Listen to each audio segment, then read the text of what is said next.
ഇന്ന് ലോക ഓട്ടിസം അവബോധ ദിനമാണ്. കുട്ടികളുടെ ബുദ്ധിവികാസത്തെയും സ്വഭാവ രീതിയെയും ആശയവിനിമയ ശേഷിയെയും സാരമായി ബാധിക്കുന്ന ന്യൂറോ ഡെവലപ്മെന്റൽ തകരാറാണ് ഓട്ടിസം.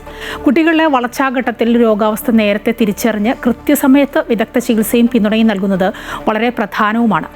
ഓട്ടിസത്തിന്റെ ലക്ഷണങ്ങളെയും ചികിത്സയെയും കുറിച്ച് കൊച്ചി അമൃത ആശുപത്രിയിലെ paediatric neurologist doctor Asmi Habeeb സംസാരിക്കുന്നു. എൻ്റെ പേര് ഡോക്ടർ ആസ്മി ഹബീബ്, അമൃത ഹോസ്പിറ്റലിലെ പീഡിയാട്രിക് ന്യൂറോളജിസ്റ്റ് ആണ്. ഇന്ന് വേൾഡ് ഓട്ടിസം അവയർനെസ് ഡേ അല്ലെങ്കിൽ ലോക ഓട്ടിസ അവബോധ ദിനമാണ്.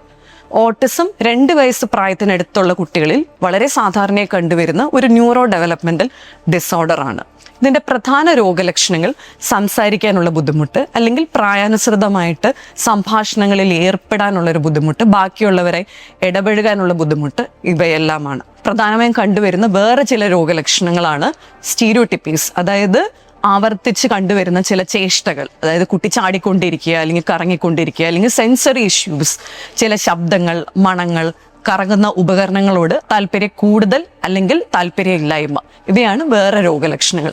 ഇതെല്ലാം എത്രയും വേഗം മനസ്സിലാക്കി നമ്മൾ രോഗനിർണയം ചെയ്ത് കുട്ടിക്ക് സഹായം നൽകുക എന്നുള്ളത് വളരെ പ്രധാനപ്പെട്ട ഒരു കാര്യമാണ്. ഇത്തരം സഹായം നൽകുന്നത് സെന്റേഴ്സിനെയാണ് നമ്മൾ ചൈൽഡ് ഡെവലപ്മെന്റൽ സെന്റേഴ്സ് എന്ന് പറയുന്നത്, അല്ലെങ്കിൽ CDC.